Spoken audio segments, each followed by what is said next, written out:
साथियों SSC GD का exam अब कहा जाए तो बहुत नजदीक आपके सामने, यानी कि लगभग कहा जाए तो बहुत अधिक समय साथियों नहीं है। तो अब मैं आपको एसएससी जीडी परीक्षा 2025 के लिए जो कुछ भी पढ़ाऊंगा वो सब कुछ साथियों सेलेक्टेड पढ़ाऊंगा।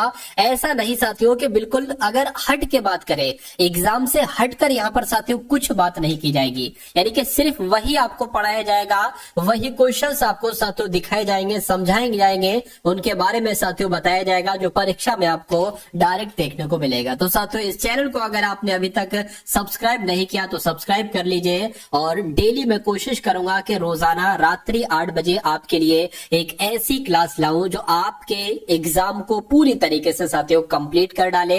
अगर आप एग्जाम तक इस क्लास को देख लेते हैं तो मेरा मानना है कोई दुनिया की ताकत नहीं जो आपको एग्जाम से क्रैक करने से आपको रोक सके। चलिए तो पहला सवाल आपकी स्क्रीन पर है, कह रहे कि अतीत का समानार्थी शब्द क्या हो सकता है। तो मैं कहूंगा अतीत का समानार्थी शब्द क्या हो जाएगा, विगत हो जाएगा। क्या हो जाएगा साथियों, विगत हो जाएगा। उसके बाद देखिए नेक्स्ट नंबर का सवाल है आपकी स्क्रीन पर, देखिए और बताइए राइट आंसर क्या होगा कि शुद्ध वर्तनी।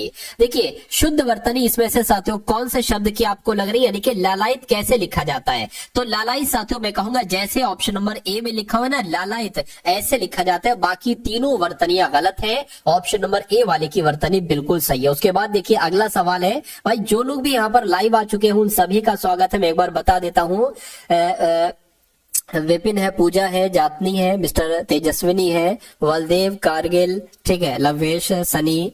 चलिए तो सभी का भाई स्वागत है। अब यहाँ पर बात करें सुमति शब्द की विलोम की अगर बात करें तो सुमति का विलोम क्या हो जाएगा, कुमति हो जाएगा। यानी कि अगर सुमति का विलोम पूछा जाए तो कुमति बताना, और कुमति का विलोम पूछा जाए तो सुमति बताना, ठीक है ना। चलिए उसके बाद देखिए अगला सवाल है, कह रहे कि निम्नलिखित में से शुद्ध वर्तनी वाला शब्द कौन सा है। इसमें से आपको बताने कि निमीलित कैसे लिखा जाता है। क्या निमीलित ऐसे लिखा जाता है, मैं कहूंगा नहीं। क्या ऐसे लिखा जाता है, तो नहीं। ऐसे लिखा जाता है, नहीं साथियों। निमीलित कैसे लिखा जाता है, जैसे आपका ऑप्शन नंबर ए में लिखा हुआ है, निमीलित ऐसे लिखा जाता है। उसके बाद देखिए कह रहे कि पहाड़ के निचले हिस्से को क्या कहा जाता है। क्या पहाड़ का जो निचला हिस्सा होता है ना साथियों, उसको क्या कहा जाता है, मुझे बताइए। अगर आपसे पूछा जाता है कि पहाड़ के ऊपरी भाग को क्या कहा जाता है, तो पहाड़ के ऊपरी भाग को क्या कहा जाता है, आदित्यका कहा जाता है। ये बहुत टॉप लेवल का क्वेश्चन मैंने आपको बताया है कि पहाड़ के ऊपरी भाग से अगर पूछे तो आदित्यका कहा जाएगा, लेकिन पहाड़ का निचला भाग अगर आपसे पूछे तो उपत्यका कहा जाएगा, ठीक है ना। आदित्यका और उपत्यका ये दोनों चीजें आप लोग ध्यान रखेंगे, ठीक है ना। चलिए अब उसके बाद देखिए अगला सवाल है, कह रहे कि पानी का बुलबुला होना, इस मुहावरे का मतलब क्या होता है। पानी का बुलबुला साथियों क्षणभंगुर होना हम लोग कह सकते हैं, जरा देर के लिए, थोड़ी देर के लिए। इसलिए राइट आंसर आपका जो जाएगा वो ऑप्शन नंबर बी के साथ जाएगा। भयभीत होने का मतलब क्या होता है भाई, मतलब डर जाना, ठीक है। चलिए उसके बाद अगला सवाल देखिए, कह रहे कि जिसे सारी बातों का ज्ञान हो उसके लिए आपसे पूछा जा रहा है एक शब्द क्या होगा। देखिए जब हम यहाँ पर बात करते हैं कि बहुज्ञ का मतलब क्या होता है, बहुज्ञ का मतलब साथियों जो बहुत सारी चीजों को जानता हो उसको हम लोग कह सकते हैं बहुज्ञ, ठीक है ना। यहाँ पर एक शब्द है मर्मज्ञ, क्या कहा जाता है, किसी बात के मर्म को जानने वाले को साथियों मर्मज्ञ कहा जाता है। लेकिन सर्वज्ञ की अगर बात करते हैं, जिसे सारी बातों का ज्ञान होता है, उसके लिए एक शब्द क्या होगा, सर्वज्ञ होता है साथियों। ये आप सभी लोगों को मालूम होना चाहिए। और विशेषज्ञ क्या होता है, जो अगर किसी विषय के बारे में जानकारी रखता है, ठीक है ना, विषय का ज्ञान होता है तो उसको विशेषज्ञ कहा जाता है। अब उसके बाद देखिए काले तिल चबाना साथियों, काले तिल चबाने का मतलब आपसे पूछा जा रहा है।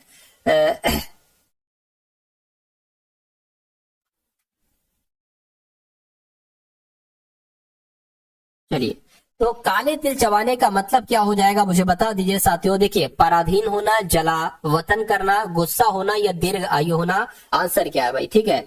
चलिए सर प्लीज जल्दी आइए, ठीक है, क्लास तो चल रही है, 2-3 मिनट हो चुके हैं, ठीक है। काले तिल चबाने का मतलब क्या होता है, तो मैं कहूंगा पराधीन होना इसका मतलब होता है, पराधीन होना। आंसर आपका जो जाएगा वो ऑप्शन नंबर किसके साथ जाएगा साथियों, ऑप्शन नंबर ए के साथ जाएगा। अगला देखिए खाली जगह वाला शब्द है, आपसे यहाँ पर पूछा जा रहा है कि 100 रुपयों के टिकट चोरी हुए, यहाँ पर ये वाला शब्द आएगा, या 100 रुपयों के टिकट चोरी हुए, ये आएगा या ये आएगा, या साथियों ये शब्द आएगा। मैं कहूंगा साथियों 100 रुपए के टिकट चोरी हुए, रुपए आना चाहिए। और रुपए कैसे लिखा जाता है, मैं कह सकता हूं रुपए साथियों ऐसे लिखा जाता है। और ऐसे कहां पर लिखा हुआ है, मैं कहूंगा ऑप्शन नंबर सी में लिखा हुआ है। तो कुल मिला के आपका राइट आंसर जो होना चाहिए वो ऑप्शन नंबर सी के साथ जाएगा। अब देखिए अगर ये सवाल आपके एग्जाम में आता है तो इसमें मैं कहूंगा 90% बच्चा इस सवाल में गलती करेगा।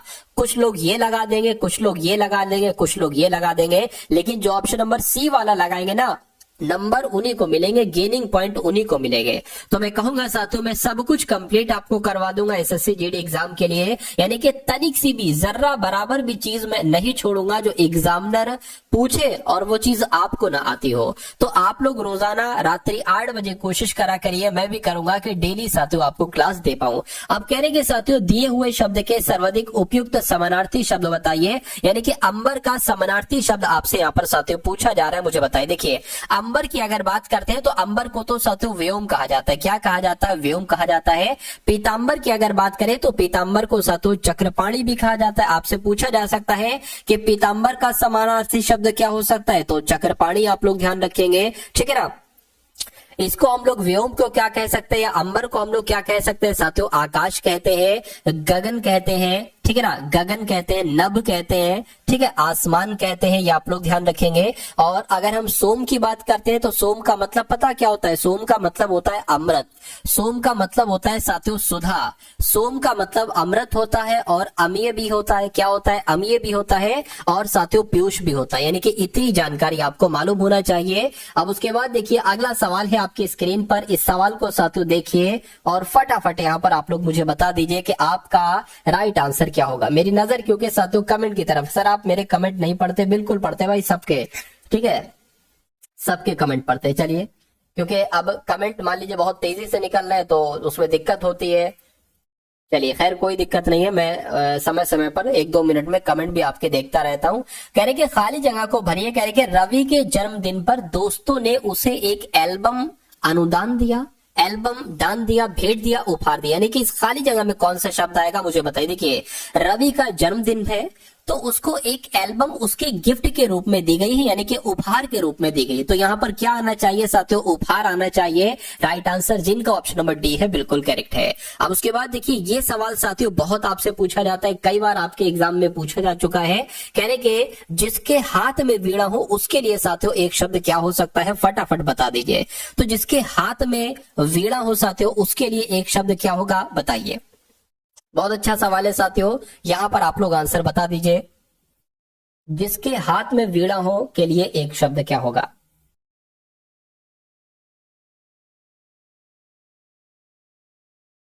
चलिए मैं साथियों कमेंट आपके देख रहा हूं।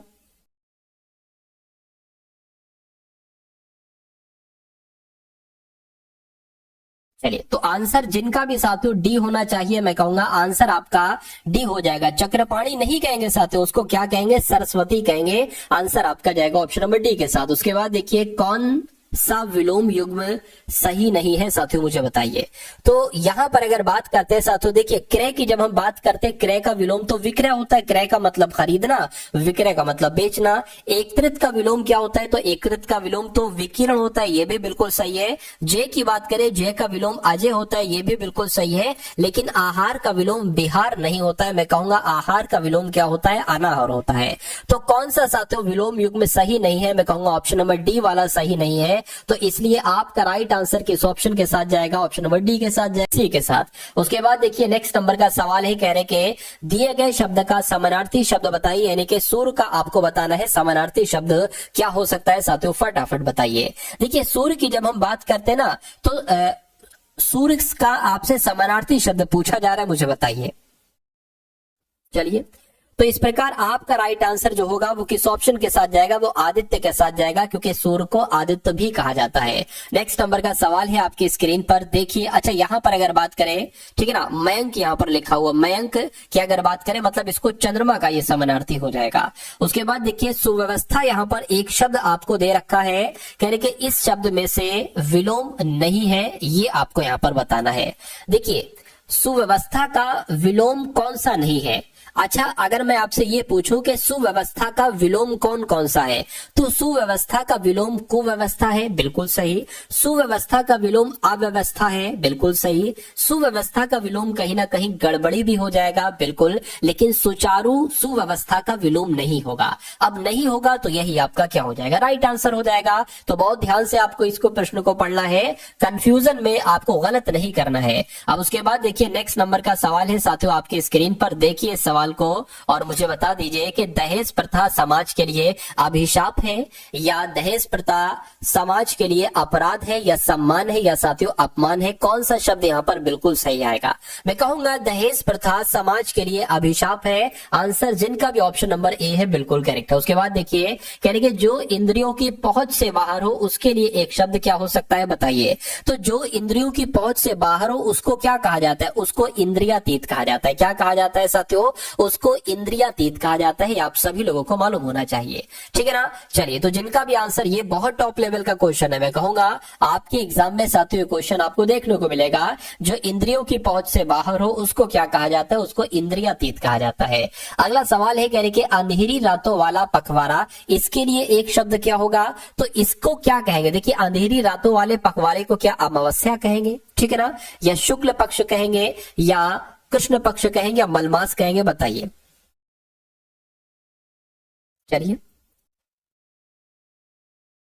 देखिए, अगर मैं आपको यहां पर बताऊं, अगर मैं आपको यहां बताऊं कि कृष्ण पक्ष किसको कहा जाता है, तो अंधेरी रातों वाले पखवाड़े को क्या कहा जाता है? कृष्ण पक्ष कहा जाता है। लेकिन जब हम बात करते हैं शुक्ल पक्ष किसे कहा जाता है, तो उजाले रातों वाली, क्या उजाला भी तो होता है ना, उजाले रातों वाली, क्या साथियों, उजाले रातों वाला जो पखवाड़ा होता है ना, उजाले रातों वाली जो पखवाड़ा होता है उसको क्या कहते हैं? उसको शुक्ल पक्ष कहते हैं। तो आप लोग कृष्ण पक्ष याद रखेंगे किसको कहते हैं और शुक्ल पक्ष याद रखेंगे किसको कहते हैं। तो ये बिल्कुल एग्जाम के पॉइंट ऑफ व्यू से बहुत इंपॉर्टेंट क्वेश्चंस मैं आपको करवा रहा हूं हिंदी के। यानी कि आंखें दिखाना, इस मुहावरे का मतलब क्या होता है? रोखापन, आंखों में रोग होना नहीं, शर्म करना, बहुत गौर से देखना नहीं, मैं कहूंगा आंखें दिखाना यानी कि रूखापन कहीं ना कहीं हम लोग कह सकते हैं। अगला सवाल देखिए, अब साथियों देखिए हिंदी के आपने कितने क्वेश्चन देखे? पूरे के पूरे 20 क्वेश्चन देखे। और अब आप लोग यहाँ पर देखेंगे सामान्य ज्ञान के प्लस करंट अफेयर के टॉप लेवल के कितने क्वेश्चन साथियों? पूरे पूरे 20 क्वेश्चन। उसके बाद रीजनिंग के क्वेश्चन देखेंगे और मैथ के क्वेश्चन हम लोग देखेंगे। तो जिन लोगों ने अभी तक क्लास को लाइक नहीं किया साथियों, सभी लोग क्लास को एक बार लाइक कर दीजिए। चलिए कह रहे कि ईस्टर का त्योहार इसमें से किस दिन पर मनाया जाता है? तो ईस्टर के त्योहार की अगर बात करें, ये साथियों रविवार को मनाया जाता है ईस्टर का त्योहार। आंसर आपका सी के साथ जाएगा। भद्रा वन्यजीव अभ्यारण्य किस राज्य में है? तो अगर आपके एग्जाम में पूछे कि भद्रा वन्यजीव अभ्यारण्य किस राज्य में है, तो आपको कर्नाटक बता देना है। अगला सवाल, 20 क्वेश्चन बहुत तेजी के साथ गुजरेंगे आपके सामने से, बस आपको अपने मनोमस्तिष्क को हाजिर नाजिर रखते हुए, यानी कि बिल्कुल अटेंशन, बिल्कुल ध्यान पूर्वक इस क्लास को देखना है। अगर आप ऐसा करोगे तो ये 20 के 20 सवाल आपके मनोमस्तिष्क में कैसे फीड हो जाएंगे ये आप भी नहीं जानते। चलिए कह रहे कि नेओरा वैली नेशनल पार्क ये कहां पर स्थित है? तो ये तो पश्चिम बंगाल में स्थित है। कौन सा national park? Neora valley national park ये पश्चिम बंगाल में स्थित है। उसके बाद देखिए निम्नलिखित में से किस नगर को एड्रियाटिक की रानी कहा जाता है? तो अगर आपसे सवाल पूछा जाए कि वेनिस को, या आपसे सवाल पूछा जाए एड्रियाटिक की रानी किसे कहा जाता है, तो वेनिस शहर को एड्रियाटिक की रानी कहा जाता है। उसके बाद देखिए विंडी सिटी के नाम से किसको जाना जाता है? तो विंडी सिटी के नाम से शिकागो को जाना जाता है। ये आप सभी लोगों को मालूम होना चाहिए। आंसर जिनका ऑप्शन नंबर ए है बिल्कुल करेक्ट है। अगला सवाल आपके स्क्रीन पर कह रहे कि खेल दिवस कब मनाया जाता है? 22 अप्रैल को, 26 जुलाई को, 29 अगस्त को या साथियों 2 अक्टूबर को? फटाफट कमेंट करके बताइए। तो जिनका भी आंसर, जो लोग भी यहाँ पर ऑप्शन नंबर सी के साथ है, यानी कि खेल दिवस 29 अगस्त को मनाया जाता है, उन सभी का आंसर बिल्कुल करेक्ट है। अगला देखिए कह रहे कि विश्व हस्त प्रक्षालन, जिसको कह सकते हैं धुलाई दिवस, ये कब मनाया जाता है? तो धुलाई दिवस की जब हम बात करते हैं साथियों, तो 15 अक्टूबर को मनाया जाता है धुलाई दिवस। यानी कि अगर आपसे पूछ लिया जाए कि विश्व हस्त प्रक्षालन दिवस कब मनाया जाता है, तब भी आपको 15 अक्टूबर बताना है। या आपसे पूछ लिया जाए धुलाई दिवस कब मनाया जाता है, तब भी आपको 15 अक्टूबर ही बताना बताना है। उसके बाद देखिए नेक्स्ट नंबर का सवाल है, कह रहे गुजरात के जो चालुक्य वंश था ना, इस वंश का संस्थापक कौन था? तो मैं कहूंगा मूल राज प्रथम गुजरात के चालुक्य वंश के संस्थापक थे।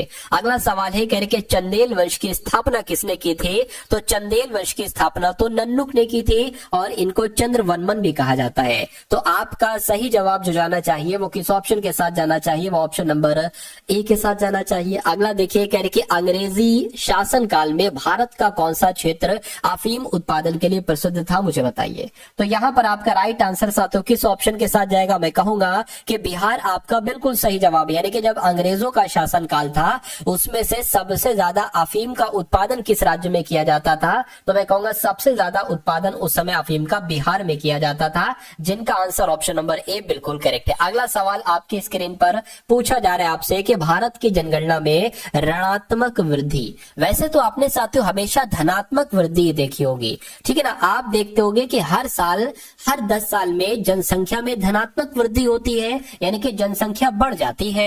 जितने करोड़ है तो कुछ करोड़ और बढ़ जाती है। लेकिन आपसे पूछा जा रहा है कि वो 10 साल ऐसे कौन से थे जिसमें जनसंख्या में धनात्मक वृद्धि न होकर ऋणात्मक वृद्धि हुई थी? तो मैं कहूंगा वो दशक था साथियों 1911 से लेकर 1921 तक का। इसमें एक बहुत खतरनाक बीमारी सामने आई थी, जैसे कि मैं कहता हूं साथियों हर 100 वर्षों में ना, हर 100 वर्षों में लगभग एक ऐसी बीमारी आती है, एक ऐसी बीमारी आती है पूरी दुनिया में जो बहुत ज्यादा लोगों को ले जाती है, ठीक है ना। उसकी वजह से लोग मृत्यु को पा जाते हैं। तो 1911 से 1921 के बीच में भी 1911 के बाद से एक ऐसी बीमारी आई थी जिसमें हजारों लाखों लोग साथियों मृत्यु को पा चुके थे।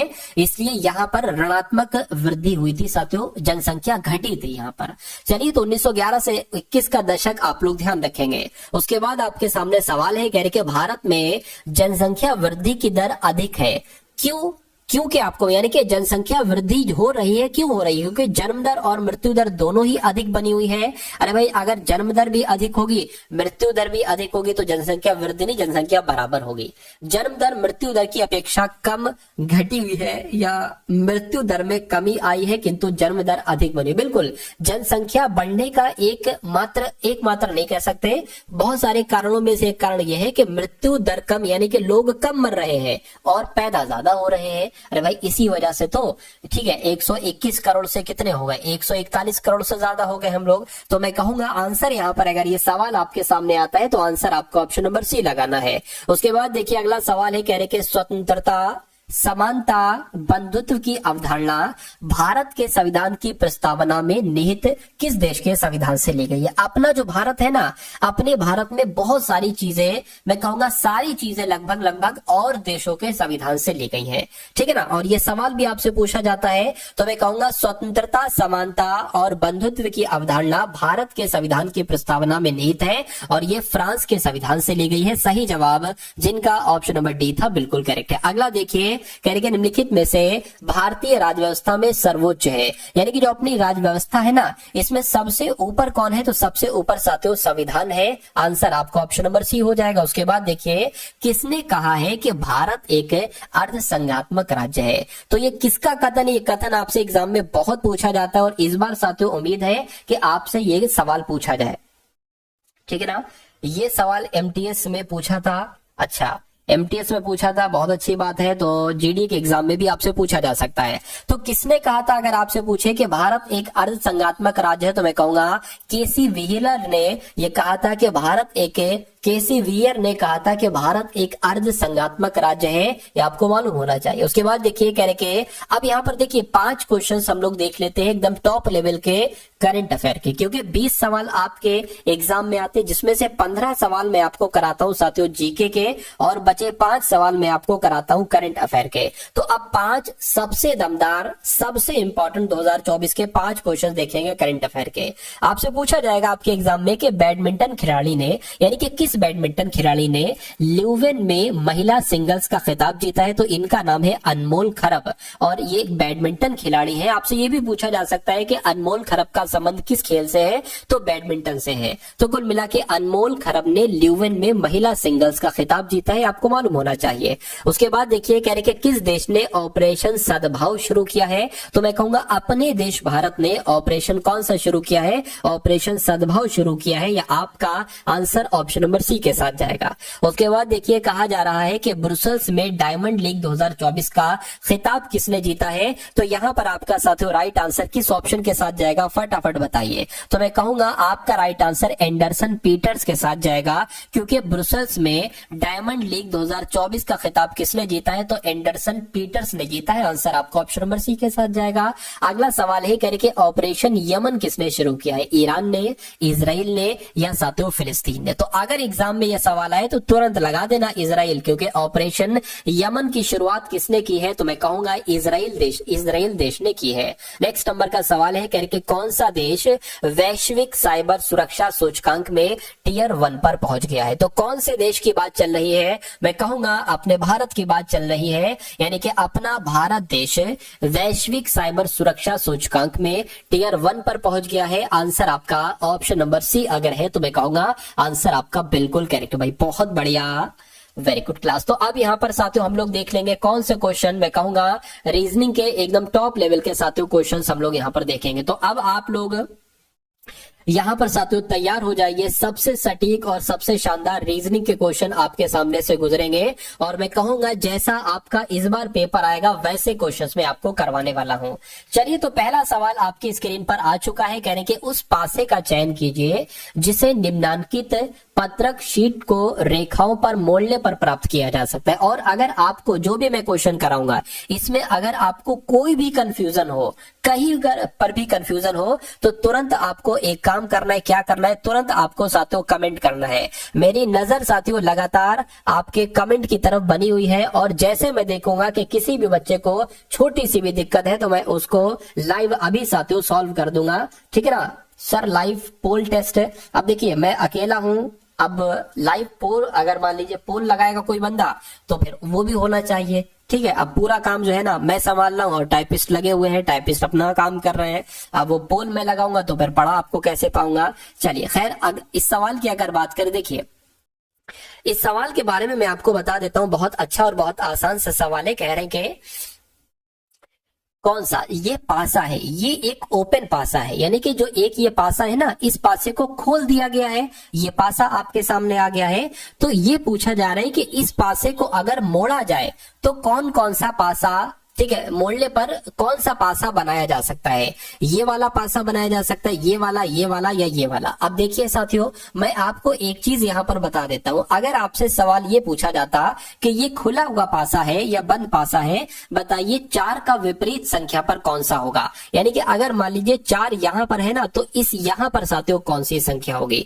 तो 4 से हम इसको कर देते हैं, यानी कि 4 का विपरीत क्या हो जाता, 3 हो जाता, या 3 का विपरीत क्या हो जाता, 4 हो जाता। उसी प्रकार अगर 1 का विपरीत आपसे पूछा जाता तो 6 हो जाता, 1 का विपरीत क्या हो जाता, 6 हो जाता।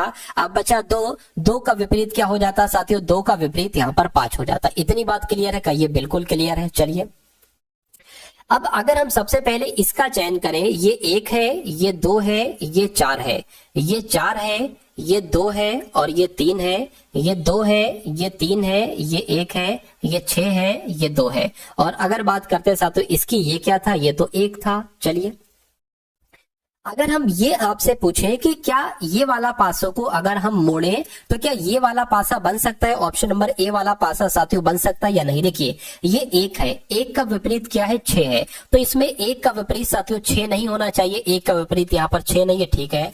2 का विपरीत की अगर बात करें, 2 का विपरीत 5 है, तो 2 का विपरीत यहाँ पर 5 भी नहीं हमें दिखना चाहिए, बिल्कुल है। अब 4 की बात करें, 4 का विपरीत 3 है, 4 का विपरीत 3 है, तो 4 का विपरीत हमें 3 भी नहीं दिखना चाहिए, यानी कि ये हमारा पासा बन सकता है इसकी मदद से। अब हम इसकी बात करते हैं कि ये वाला पासा इसकी मदद से बन सकता है या नहीं बन सकता है। देखिए 4 का विपरीत क्या है, 4 का विपरीत 3 है, लेकिन हमें 4 का विपरीत 3 तो यहां पर दिख रहा है, यहाँ पर दिख रहा है ना, तो ये वाला पासा नहीं बन सकता है। अब 2 की बात करें, 2 का विपरीत 5 है, तो 2 का विपरीत 5 नहीं दिख रहा है, ठीक है। 1 का विपरीत 6 है, 1 का विपरीत 6 भी नहीं दिख रहा है। 3 का विपरीत क्या है, 3 का विपरीत कितना है साथियों, 4 है, तो 4 भी नहीं दिख रहा है, यानी कि ये वाला पासा भी बन सकता है। अब इस वाले पासे की बात करें तो 1 का विपरीत 6 है, ये तो 6 तो दिख रहा है साथियों, तो ये वाला भी नहीं बन पाएगा। मैं कहूंगा ए वाला बन जाएगा और सी वाला बन जाएगा। तो ऐसा कहां पर लिखा हुआ है, ऑप्शन नंबर बी में लिखा हुआ है, तो ये आपका बिल्कुल करेक्ट आंसर है। अगला सवाल आपके स्क्रीन पर कह रहे कि जिस प्रकार शब्दकोश अर्थ से संबंधित है, उसी प्रकार विश्वकोश का संबंध किससे होगा। मैं कहूंगा विश्वकोश का संबंध यहां पर ज्ञान से होगा। तो इस प्रकार आंसर आपका जो जाएगा वो ऑप्शन नंबर बी के साथ जाएगा। अब उसके बाद देखिए अगला सवाल है, कह रहे कि वो संख्या ज्ञात कीजिए जिसमें उसके 4 गुने को जोड़ने पर उसकी पूर्ववर्ती संख्या का 10 गुना प्राप्त हो जाए।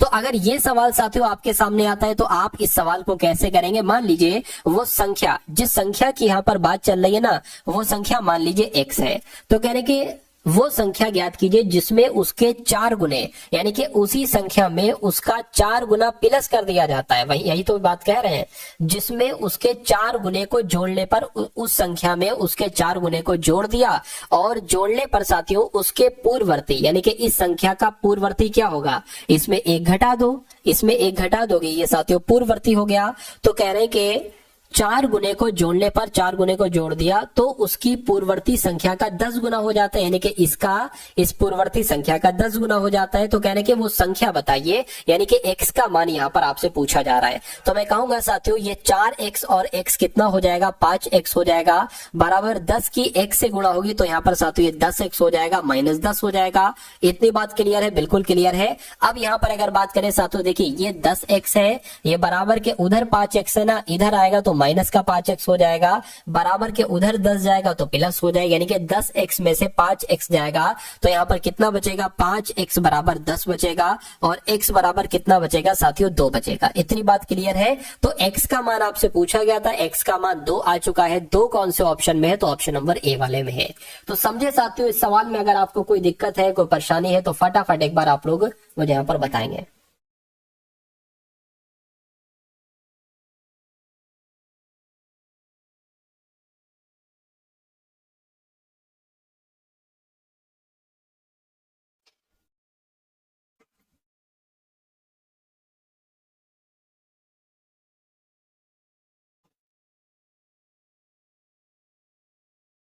चलिए, तो सभी का आंसर यहाँ पर ऑप्शन नंबर ए आ चुका है, और मैं मानूंगा कि सभी को यहाँ पर बिल्कुल 100% समझ में आ चुका है। अब इस सवाल की अगर बात करें, और ये सवाल आपके एग्जाम में आएगा, अगर आएगा तो आप इस सवाल को कैसे कर पाएंगे। पूरी रीजनिंग के साथ सबसे टॉप लेवल के यहाँ पर मैंने क्वेश्चंस लिए। कह रहे कि GREW है, तो GREW को साथियों क्या लिख दिया गया है, 209224 लिख दिया गया है। कैसे लिख दिया गया है, तो आपसे पूछा जा रहा है। तो उसी प्रकार TYPE से क्या लिखा जा सकता है, मुझे बताइए। देखिए GREW है ना, जी अगर बात करें साथियों, यहाँ पर जी का अपोजिट क्या होता है, जैसे कि मैं आपको बता देता हूं। आपको एक तो प्लेस वैल्यू मालूम होना चाहिए कि ए 1 पर होता है, बी 2 पर होता है, सी 3 पर होता है, डी 4 पर होता है, ई 5 पर होता है। उसी प्रकार आपको यह मालूम होना चाहिए कि ए का अपोजिट जेड होता है, बी का अपोजिट वाई होता है, सी का अपोजिट एक्स होता है, और डी का अपोजिट डब्ल्यू होता है। ऐसे आपको सारे मालूम होना चाहिए। तो मैं अगर कहूं जी का अपोजिट क्या होता है, तो जी का अपोजिट होता है साथियों टी। आर का अपोजिट क्या होता है साथियों, आर का अपोजिट होता है आई। ई का अपोजिट क्या होता है साथियों, वी होता है। डब्ल्यू का अपोजिट मैंने आपको बताया डी होता है। तो बस कुछ नहीं करना है। टी किस नंबर पर होता है, 20 पर। आई किस नंबर पर होता है, 9 पर। वी किस नंबर पर होता है, 22 पर। डी किस नंबर पर होता है, 4 पर। तो जो ये संख्या लिखी हुई है, मेरा मानना है कि वही संख्या ये लिखी हुई है, यानी कि पहले इन लेटर्स का अपोजिट लेटर्स लिखा गया और उनकी संख्या लिख दी, तो ये संख्या आपको मालूम पड़ गई। अब अगर हम बात करें कि इसका कैसे लिख पाएंगे साथियों, टी, वाई, पी और ई। तो टी का अपोजिट क्या होता है साथियों, मैं कह सकता हूं साथियों जी होता है। वाई का अपोजिट क्या होता है, मैंने आपको बताया बी होता है। पी की अगर बात करें, पी का अपोजिट के होता है, और ई का अपोजिट क्या होता है साथियों, वी होता है। तो मैं कहूंगा ये जी 7 पर होता है, बी 2 पर होता है, के 11 पर होता है, वी 22 पर होता है। यानी कि 72 11 22 कहां पर लिखा हुआ है, 72 11 22 ऑप्शन नंबर बी में लिखा हुआ है। तो जिनका आंसर ऑप्शन नंबर बी है, मैं कहूंगा बिल्कुल करेक्ट। और मैं देख पा रहा हूं साथियों कि अंजना का, ठीक है, अनीश का, प्रियंका का भी आंसर जा रहा है, लवली का, बाबू, रेखा का, अजय, ठीक है, सभी का आंसर बिल्कुल करेक्ट जा रहा भाई, बहुत बढ़िया, वेरी गुड क्लास। अब उसके बाद देख लीजिए साथियों, नेक्स्ट नंबर का सवाल है। इस सवाल को देखिए और मुझे बताइए कि आपका राइट आंसर यहाँ पर क्या होगा। कह रहे कि जैसे CREAM को FPJYZ लिखा जा सकता है, उसी प्रकार CHECK को क्या लिखा जा सकता है। बस इतनी सी बात आपसे यहाँ पर पूछी जा रही है। तो यहाँ पर अगर बात करें साथियों, एक काम करिए, एक काम आप ये कर सकते हैं, आप देखिए ये C होता है, ये C होता है 3 पर, F होता है 6 पर, तो कितना प्लस किया गया है, 5 प्लस किया गया है। ये R होता है 18 पर, 18 से साथियों 16 हो गया है, मैं कहूंगा 2 माइनस किया गया है, ठीक है। E होता है 5 पर, J होता है 10 पर, कितना प्लस किया गया है, 5 प्लस किया गया है। A होता है 1 पर, Y होता है साथियों, Y ये तो माइनस हो जाएगा। अगर Y से आप सॉरी A से अगर Y पर जा रहे हैं तो मैं कहूंगा साथियों यहाँ पर कितना घटा, यहाँ पर 2 घटाया गया तो 2 घटा दिया। M होता है 13 पर, Z होता है साथियों किस पर, M होता है 13 पर, Z होता है 26 पर, कितना प्लस किया, 13 और ये 26 यानी कि 13 यहाँ पर बढ़ा दिया गया। तो क्या यही लॉजिक, ये वाला लॉजिक इसमें फॉलो करेगा, हम थोड़ा सा देखते हैं। अगर आंसर हमें थोड़ा सा मिलता है तो यही लॉजिक लगाया जाएगा, वरना कोई और देखेंगे। C 3 पर है, जब इसमें जोड़ेंगे तो मैं कहूंगा 3 और 3 6 यानी कि F आ जाएगा। F यहाँ पर है, यहाँ पर है, यहाँ पर है, यहाँ पर है। अब H में 2 घटाएंगे तो साथियों H 8 पर होता है, 2 घटाएंगे 6, 6 का मतलब क्या होता है साथियों, मैं कह सकता हूँ 6 का मतलब भी F होता है। तो डबल F यहाँ पर नहीं है, यहाँ पर नहीं है, ये तो 2 ऑप्शन कट गए। E 5 पर होता है और 5 प्लस करेंगे 10 हो जाएगा, 10 पर होता है J, J यहाँ पर भी है और यहाँ पर भी है, कोई दिक्कत नहीं है। उसके बाद साथियों C में 2 घटाना है तो मैं कहूंगा A आ जाएगा। A कहां पर है, A इसमें नहीं है, देखिए ए इसमें नहीं है, इस वाले में है। मैं कहूंगा कि आंसर अगर आपका है ऑप्शन नंबर बी के साथ तो बिल्कुल करेक्ट है भाई, बहुत बढ़िया, वेरी गुड क्लास। और कई सारे लोगों का आंसर यहाँ पर पहले ही आ चुका था। आरपीएफ कांस्टेबल की एग्जाम कब होगी, आरपीएफ कांस्टेबल की एग्जाम तो मेरे ख्याल से जनवरी में है, जनवरी में स्टार्ट है आरपीएफ की, और फिर वो फरवरी में कोई एग्जाम नहीं है शायद, और फिर मार्च में, ऐसा मेरे सुनने में आया था। ठीक है, अगला सवाल देखिए आपके, मतलब जनवरी में स्टार्टिंग है आपकी। ठीक है, अगला सवाल देखिए साथियों आपके स्क्रीन पर है, देखिए और मुझे बताइए कि आपका राइट आंसर यहाँ पर क्या होगा। साथियों जिन लोगों ने अभी तक इस वीडियो को लाइक नहीं किया, मैं रिक्वेस्ट करूंगा कि वीडियो को आप सभी लोग लाइक कर दीजिए, क्योंकि आप अगर वीडियो को साथियों लाइक करते हैं तो मुझे बहुत अच्छा लगता है। मेरा मानना है कि मुझे मालूम होता है साथियों वहां से कि इतने लोगों में से इतने लोगों ने साथियों वीडियो को पसंद किया है, तो तुरंत वीडियो को लाइक कर दीजिए। और चैनल पर साथियों जो लोग नए हैं वो सभी लोग चैनल को जरूर सब्सक्राइब कर दीजिए। अब इस सवाल की अगर बात करें, करेंगे इन चारों ऑप्शन में से सबसे भिन्न ऑप्शन कौन सा है, सबसे अलग ऑप्शन कौन सा है, मुझे बताइए। चलिए देखिए यहां पर अगर बात करते हैं साथियों, ये 4 पर है, ठीक है ना, और O 15 पर है, U 21 पर आता है, यही तो है ना। A 1 पर आता है, H 8 पर आता है, और I 9 पर आता है, और G 7 पर आता है, N 14 पर आता है, U 21 पर आता है, उसी प्रकार O 15 पर आता है, D 4 पर आता है, S 19 पर आता है। इतने, यही तो है ना साथियों, मैंने बिल्कुल ठीक लिखा है, बिल्कुल सही। अच्छा यहाँ पर अगर बात करें साथियों हम लोग, अच्छा यहाँ पर देखिए ये जैसे कि 15 है, अगर इन दोनों को हम आपस में घटा दें तो हमें ये वाला नंबर प्राप्त हो रहा है। अच्छा यहाँ पर भी यही चीज है, इन दोनों को अगर हम आपस में घटा दें तो हमें ये वाला नंबर प्राप्त हो जाएगा। अरे भाई 19 में से 4 जाएगा तो 15 बचेगा, 21 में से 14 जाएगा तो 7 बचेगा, और 9 में से 8 जाएगा तो 1 बचेगा, 21 में से 15 जाएगा तो 6 बचना चाहिए, लेकिन यहाँ पर 4 बच रहा है। तो मैं कह सकता हूं इन 3 में तो एक लॉजिक लगा है, लेकिन इस ए वाले में एक अलग लॉजिक लगा है। तो मैं कहूंगा सबसे भिन्न कौन सा ऑप्शन होगा, ऑप्शन नंबर ए वाला होगा, और यही आपका बिल्कुल करेक्ट आंसर हो जाता भाई, बहुत बढ़िया, वेरी गुड क्लास। चलिए एसएससी एमटीएस का रिजल्ट जल्द आ जाएगा आपका। सर थोड़ा मैथ को अच्छे तरीके से एक्सप्लेन करो प्लीज। ये अभी रीजनिंग आपकी चल रही है, ठीक है, कुछ क्वेश्चंस के बाद आप इसमें मैथ के क्वेश्चंस देखेंगे, और मैं पूरी उम्मीद करूंगा कि आपकी अच्छे से समझ में वो मैथ आएगी। अब देखिए यहाँ पर अगर बात करते हैं, बिल्कुल ए आपका आंसर सही है। अब इस सवाल की अगर बात करें, यानी कि उस वेन आरेख का चयन करिए, यानी कि ये वेन आरेख है, उस वेन आरेख का चयन करिए जो निम्नलिखित वर्गों के बीच के संबंध को सबसे अच्छे तरीके से दर्शाता है।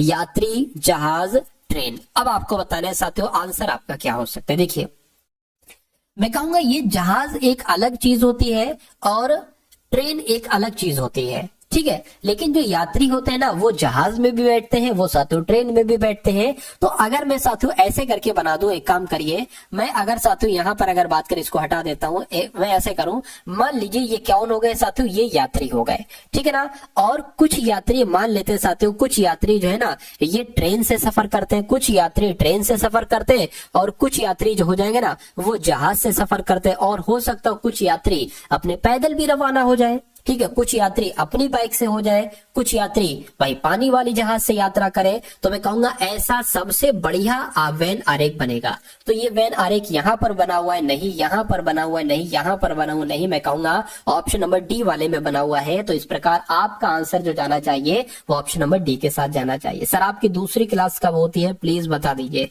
दूसरी क्लास देखिए अभी थोड़ी सी दिक्कत चल रही थी तबीयत की, इस वजह से SSCGD की एग्जाम डेट, तो मैंने सोचा था कि एक 11 बजे आपकी क्लास ले लूंगा सुबह में, और एक रात्रि 8 बजे ले लूंगा। तो रात्रि 8 बजे तो हो रही है, अब मैं अगर मेरी हालत वगैरह ठीक रही, तबीयत सही रही, तो सुबह में 11 बजे की आपकी क्लास ले लूंगा, ठीक है ना। और फिर डेली यही रूटीन मैं उम्मीद करूंगा चलता रहेगा।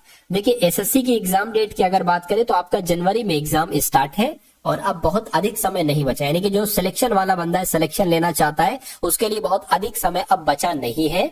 चलिए, लेकिन जो एग्जाम में सिलेक्शन नहीं लेना चाहता है ना, उसके लिए बहुत अधिक समय अभी है। अभी वो सो रहा है आराम से, और एग्जाम से 10 दिन पहले आएगा, एग्जाम से 10 दिन पहले आएगा और कहेगा मुझे ऐसी एक आध क्लास दे दीजिए जिसमें जो है ना, जिसमें लगभग आपका जो है बहुत सारे क्वेश्चंस आपको मिल जाए, या कुछ ऐसे क्वेश्चंस दे दीजिए कि जिसमें पूरा पेपर आपका आ जाए। तो ऐसा तो भाई हो नहीं सकता, ठीक है। जो मेहनत करेगा, जो रेगुलरली शुरू से मेहनत करेगा, जीत तो उसी को मिलेगी। चलिए, तो आप साथियों इस चैनल पर नए हैं तो सब्सक्राइब कर लीजिए, बेल आइकन पर क्लिक कर लीजिए, और अब से एग्जाम तक अगर आप पढ़ते जाएंगे तो मेरा मानना है, क्योंकि लाइव क्लासेस मैंने अभी कुछ दिन से यहाँ पर शुरू की है। देखिए अब इस सवाल की अगर यहाँ पर हम लोग बात करते हैं, कहने की जैसे FPW आया है, उसके बाद EQV आया है, और उसके बाद DRU आया है, तो आपको बताने कि उसके बाद कौन से 3 लेटर यहाँ पर आ सकते हैं, बस इतनी सी बात आपको बताना है। तो अगर हम बात करें F से E हो गया है, 1 घटाया गया, E से D हो गया 1 घटाया गया, D में 1 घटाएंगे तो C आ जाएगा। P 16 पर होता है, Q यानी कि 17 हो गया, Q से R बोले तो 18 हो गया, तो एक बढ़ रहा है, तो R में 1 बढ़ाएंगे तो S हो जाएगा। तो CS कौन से ऑप्शन में, एक इस वाले में, एक इस वाले में है। W 23 पर होता है, V 22 पर होता है, U 21 पर होता है, 1 घटाएंगे तो T आ जाएगा। यानी कि CST कहां पर लिखा हुआ है, मैं कहूंगा CST तो ऑप्शन नंबर A में लिखा हुआ है। तो आपका राइट आंसर अगर है CST के साथ तो बिल्कुल करेक्ट है। उसके बाद देखिए नंबर सीरीज वाला सवाल आपके एग्जाम के लिए बहुत बहुत बहुत इंपॉर्टेंट है, और मैं कहूंगा साथियों ये तो आपका आना ही आना है, नंबर सीरीज वाला तो कोई नहीं रोक सकता, ये तो आना ही आना है आपके एग्जाम में। चलिए, तो यहां पर अगर बात करें, कह रहे कि आपके एग्जाम में अगर आ जाए ये वाला, यही सेम टू सेम आ जाए तो कैसे करोगे। 123 है, उसके बाद 98 आ गया, उसके बाद 82 आ गया, उसके बाद 73 आ गया, उसके बाद 69 आ गया, तो आपको बताने कि उसके बाद कौन सा नंबर आएगा, फटाफट बताइए। देखिए अगर 123 में हम 98 को घटाते हैं तो कितना घटेगा, 13 में से साथियों, 13 में से 8 जाएगा, तो मैं कहूंगा साथियों यहाँ पर 5 बटेगा, ये 11 हो गया, 11 में से साथियों तो यहाँ पर कितना आपका 2 आ जाएगा, 25 हो गया। 98 से 82 जो हुआ है ना, ये कितना हुआ है साथियों, ये आपका 6 आ जाएगा, और ये 1 16 हो गया। 72 से 72 में, अगर 72 से 73 में गए ना तो साथियों मैं कहूंगा 9 घटाया गया है। तो 73 से 69 बनाने के लिए कितना घटाया गया है साथियों, मैं कहूंगा 4 घटाया गया। अच्छा, यहाँ पर एक चीज आप नहीं देख रहा हो, एक चीज आपको साथियों यहाँ पर नजर नहीं आ रही है, ये है 5 का स्क्वायर, ये है 4 का स्क्वायर, ठीक है ना। किसका स्क्वायर है, एक सेकंड, ये है 4 का स्क्वायर और ये है 3 का स्क्वायर, तो ये 2 का स्क्वायर हो जाएगा। मैं कहूंगा यहाँ पर मेरे हिसाब से तो 1 का स्क्वायर आना चाहिए, और 1 का स्क्वायर 1 होता है, यानी कि 69 में 1 घटाया जाएगा तो क्या आना चाहिए, 68 आना चाहिए। क्या 68 ऑप्शन में है, मैं कहूंगा बिल्कुल 68 ऑप्शन में है, ऑप्शन नंबर डी वाले में है। तो इस प्रकार आपका जो राइट आंसर जाएगा वो ऑप्शन नंबर डी के साथ जाएगा, और जो लोग भी यहाँ पर ऑप्शन नंबर डी के साथ है आपका आंसर बिल्कुल करेक्ट है। चलिए अब उसके बाद देखते हैं नेक्स्ट नंबर का सवाल है आपके स्क्रीन पर। देखिए सवाल को साथियों, और मुझे बता दीजिए कि आपका राइट आंसर यहाँ पर क्या हो सकता है। अब इस सवाल की अगर बात करें, कह रहे कि सभी लड़कियां एक्टर, देखिए जो जो कहा जा रहा है ना आप वो करते जाइए। अब कहा गया है कि सभी लड़कियां एक्टर हैं, तो मान लेते हैं साथियों ये कौन हो गई, ये लड़कियां हो गई, ठीक है ना। ये लड़कियां होंगी, और कहने के सभी लड़कियां एक्टर है, तो मान लेते हैं सभी लड़कियां क्या हो गई, एक्टर हो गई। और कहने के सभी एक्टर सिंगर है, तो सभी एक्टर ये क्या हो गए, सभी एक्टर यहाँ पर सिंगर हो गए। इतनी बात क्लियर है, चलिए कोई दिक्कत नहीं।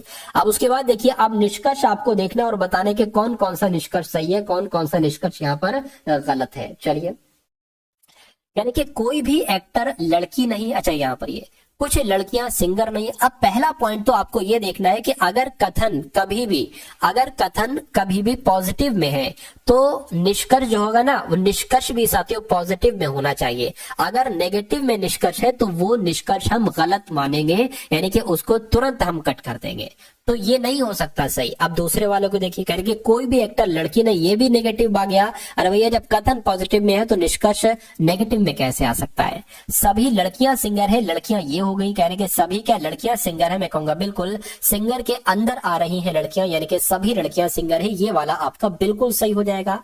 यानी कि कहां पर ऐसा लिखा है कि निष्कर्ष 3 अनुसरण करता है, केवल निष्कर्ष 3 अनुसरण करता है, ऐसा ऑप्शन नंबर सी में लिखा हुआ है, तो ये आपका साथियों बिल्कुल करेक्ट आंसर है भाई, बहुत बढ़िया, वेरी गुड क्लास। तो अब साथियों यहाँ पर आपके मैथ के क्वेश्चन शुरू हो चुके हैं। इन सभी मैथ के सवालों को आप लोग देखेंगे और बहुत अच्छे तरीके से साथियों देखेंगे। चलिए, तो मैथ का पहला सवाल है, थोड़ा सा अटेंशन में हो जाइए क्योंकि मैथ शुरू हो चुकी है। यदि एक वृत्तीय बेलन की त्रिज्या और ऊंचाई क्रमशः, यानी कि एक वृत्तीय बेलन है, उसकी त्रिज्या कितनी है, उसकी त्रिज्या साथियों 10 सेंटीमीटर है और उसकी ऊंचाई यानी कि एच कितनी है साथियों 15 सेंटीमीटर है। यानी कि एक तरफ अब एक गोला है, ठीक है ना, एक गोला है, उस गोले की त्रिज्या की अगर बात करें, उस गोले की त्रिज्या 5 सेंटीमीटर है, ठीक है ना। तो कहने के बेलन के वक्र पृष्ठीय क्षेत्रफल और गोले के वक्र पृष्ठीय क्षेत्रफल का अनुपात क्या होगा। देखिए, यहां पर दो चीजें आपसे पूछी गई हैं। एक तो पहली बार में पूछा जा रहा है कि भैया बताइए बेलन का वक्र पृष्ठीय क्षेत्रफल, मैं क्षेत्रफल को शॉर्ट में लिख रहा हूं, बेलन का वक्र पृष्ठीय क्षेत्रफल और गोले का क्या साथियों, गोले का वक्र, ठीक है ना, वक्र पृष्ठीय क्षेत्रफल का अनुपात आपको बताना है। पहले तो आपको सूत्र मालूम होना चाहिए कि बेलन का वक्र पृष्ठीय क्षेत्रफल का सूत्र क्या होता है, तो साथियों 2 पाई आर एच होता है। उसके अलावा आपको मानना चाहिए कि गोले का वक्र पृष्ठीय क्षेत्रफल का सूत्र क्या होता है, तो साथियों 4 पाई आर स्क्वायर होना चाहिए, ये आपको मालूम होना चाहिए, ठीक है ना। रिकॉर्ड कर लूंगी सर जी, बाय, गुड नाइट, रिकॉर्ड कर लेना, बाद में देख लेना क्या दिक्कत है, ठीक, क्लास तो रहेगी हमेशा के लिए। अब देखिए, इसकी अगर बात करें तो यहां पर अगर बात करें, एक काम करो, इस 2 से ये कैंसिल हो गया, यानी कि यहां पर 2 आ गया, इस पाई से ये पाई कैंसिल हो गया, यानी कि अब आपके पास क्या है, सिर्फ आर है, सॉरी एक सेकेंड, अब आपके पास क्या है साथियों, आर है, एच है और आपके पास 2r स्क्वायर है। तो यहाँ पर बेलन का बेलन की अगर बात करें, कितना दे रखा था साथियों, बेलन की त्रिज्या r है, यानी कि ये r 10 हो जाएगी और गुणा h कितना है 15 है, तो ये साथियों 15 आपका हो गया और 2 नीचे आ गया r स्क्वायर, ये r है, 5 गुणा 5 हो गया, 5 गुणा 5 हो गया, ठीक है ना। इसको अगर कट करें 5 2 पंजे 10, इस पास से ये पास कैंसिल, ठीक है। और अब बचा क्या आपके पास साथियों 15/5 बटा बचा है, यानी कि मैं कह सकता हूं साथियों 15:5 भी हम लोग कह सकते हैं, 5 एकम 5 और 5 तिया 15, यानी कि अनुपात क्या आया, बेलन के वक्र पृष्ठीय क्षेत्रफल का गोले के वक्र पृष्ठीय क्षेत्रफल से अनुपात आया 3:1। तो 3:1 कहां पर लिखा हुआ है, मैं कहूंगा ऑप्शन नंबर बी में लिखा हुआ है, तो ये आपका बिल्कुल करेक्ट आंसर हो जाता है भाई, बहुत बढ़िया, वेरी गुड क्लास। चलिए साथियों, अब उसके बाद देख लीजिए, नेक्स्ट नंबर का सवाल है आपके स्क्रीन पर, कहने की चीनी की कीमत 33% बढ़ जाती है, एक परिवार को चीनी के उपयोग में कितने प्रतिशत की कमी करनी चाहिए ताकि व्यय में वृद्धि ना हो। देखिए, अब इस टाइप के सवाल की अगर बात करें ना, इस टाइप का सवाल साथियों आपसे बहुत पूछा जाता है, बहुत ज्यादा। बस क्या किया जाता है मैं आपको बता देता हूं साथियों, बस किया साथियों ये जाता है कि यहाँ पर चीनी की जगह कुछ और आ जाता है और इस प्रतिशत की जगह कुछ और आ जाता है। तो अगर ऐसा चेंजेस हो कि भैया इस चीज में इतने प्रतिशत की बढ़ोतरी हो जाती है, तो कोई बंदा उस चीज के उपयोग में कितने प्रतिशत की कमी कर दे ताकि व्यय पर, ठीक है ना, उसमें वृद्धि ना हो, वो बराबर रहे। तो आपको जो यहाँ पर लिखा हुआ है ना, वो आपको लिखना है तुरंत और इसकी गुणा कर देना है 100 से। अब आपको देखना है कि यहाँ पर ये चीज बढ़ी जा रही है या घटी जा रही, 2 चीजें होंगी। एक तो अगर ये बढ़ जाती है, कोई चीज बढ़ जाती है, तो आपको 100 + 33 लिख देना है। 33 का मतलब जो यहाँ पर संख्या है, अगर ये साथियों घट जाती है लिखा हुआ तो 100 माइनस 33 लिख देना है। तो ये आ जाएगा साथियों 3300 बटे 133 आ जाएगा। बस आपको इसको कैलकुलेट करना है, बाकी कोई टेंशन वगैरह आपको यहाँ पर लेने की जरूरत नहीं है। तो इसको साथियों हम सॉल्व कर लेते हैं, ठीक है ना। इसको हम क्या कर लेते हैं, इसको हम सॉल्व कर लेते हैं। देखिए जरा, इसको थोड़ा सा मुझे यहाँ पर हटाना होगा, ये हट गया। देखिए यहाँ पर अगर साथियों हम लोग बात करें तो ये आपका कितना हो गया, 3300 हो गया, और ये आपका साथियों कितना हो गया, 133 हो गया। इतनी बात क्लियर, बस इतना सा काम आपको करना है और आंसर आपका आपके सामने आ जाएगा। चलिए, तो अगर 133 दुना की हम बात करें तो 133 दुना कितने हो जाएंगे, यानी कि 6 दो हो जाएंगे, 266 हो गए ना, 200, यानी कि 133 दुना कितने हो गए, 266 हो गए। अब कितना बचेगा, 10 हो जाएगा, 10 में से 6 जाएगा, 4 बचेगा, ठीक है ना। ये अब 32 हो चुका है, 32 में से 26 जाएगा तो कितना बचेगा, 6 बचेगा, और ये 0 साथियों यहाँ पर उतर आएगा। अब 133 की किससे गुणा करेंगे, 640 के आसपास आ जाए। अगर मेरे हिसाब से साथियों 4 से गुणा करना चाहिए, 4 तिया 12, 4 तिया 12, 1 13 हो गया, 4 एकम 4 और 1 5 हो गया, बिल्कुल सही साथियों, 532 आ गया।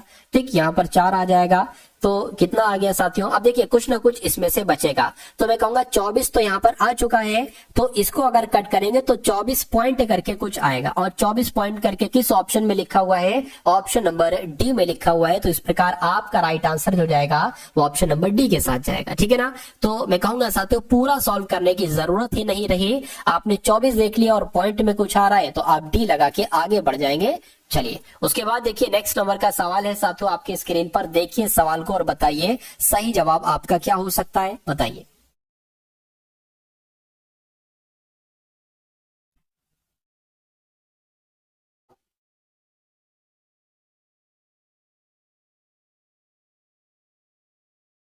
चलिए देखिए, इसमें कुछ नहीं है साथियों, क्या कहा गया है इसकी अगर बात करते हैं साथियों, इसमें क्या कहा गया है, कह रहे कि रामू और सोमू दो लोग हैं, रामू है सोमू है, इनकी मासिक आय की अगर बात करें तो 6:5 है, ठीक है। यानी कि अगर रामू 6 कमाता है महीने पर तो सोमू कितना कमाता है, 5 कमाता है। कह रहे कि उनके व्यय यानी कि खर्च का अनुपात जो है वो 7:6 है। तो कह रहे कि रामू अगर 1500 बचाता है, ये लिखा हुआ है, तो सोमू कितना बचाता है, 1000 बचाता है।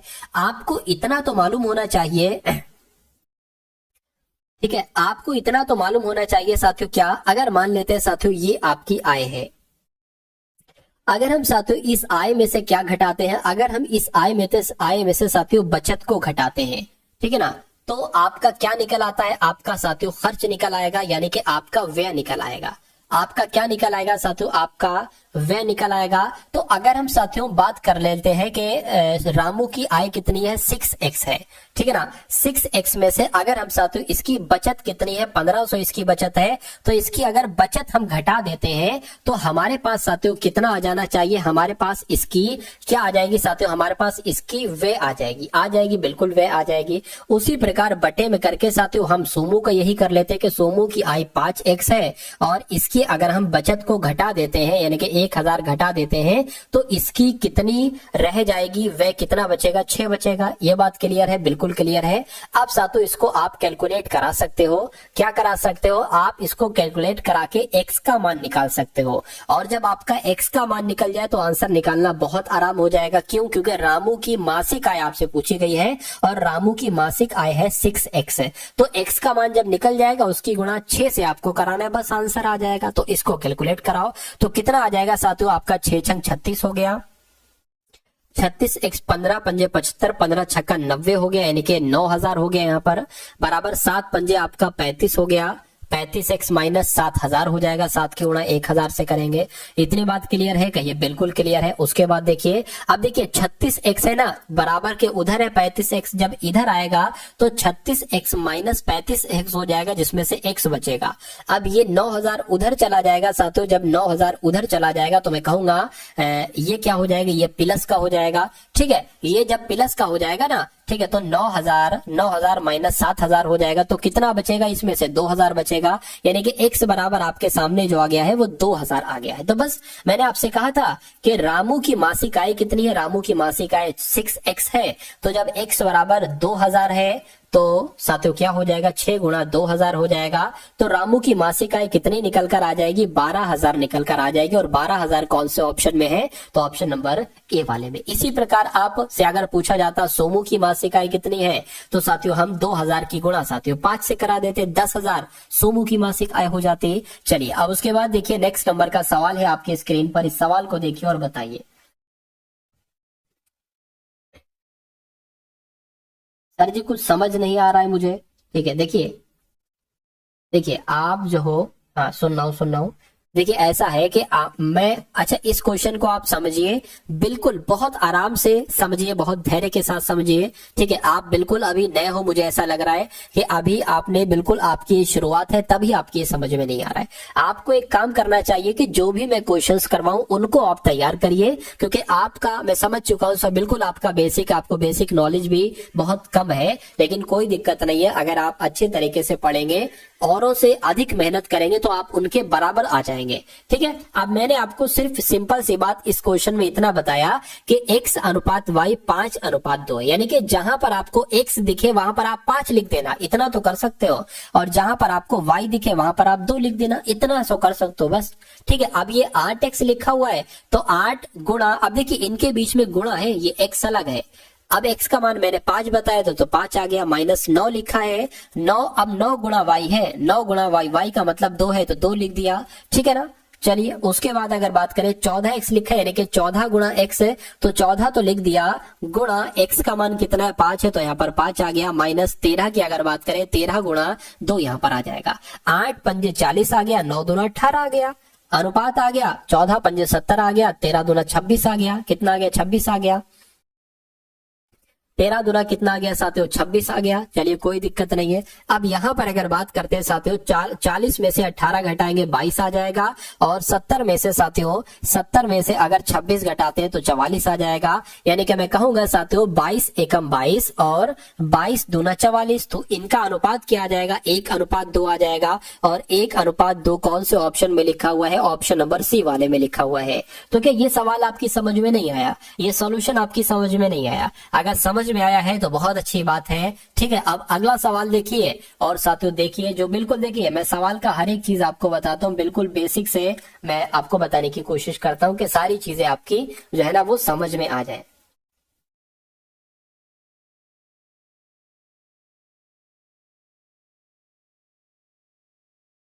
चलिए,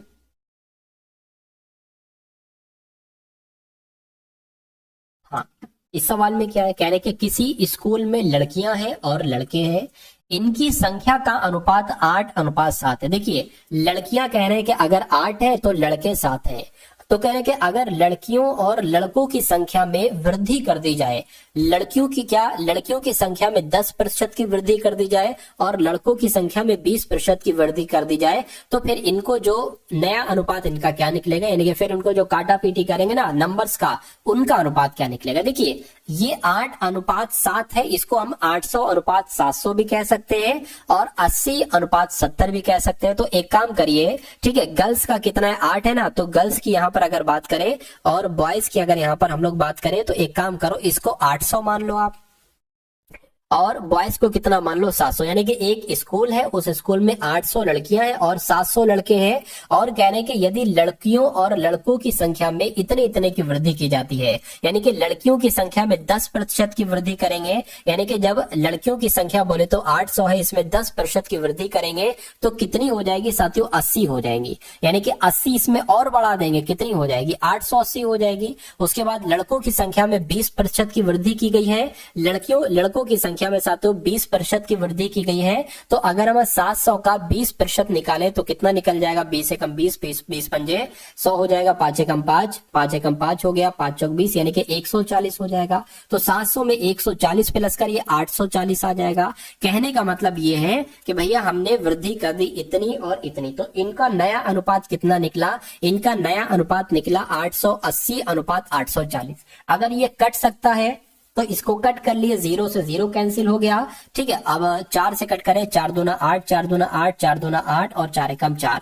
ठीक है, तो 22:21 आपका आंसर आया, यानी कि नया अनुपात आपका क्या निकला, 22:21 निकला। अब बताइए साथियों, ये सवाल आपकी समझ में आया या नहीं आया?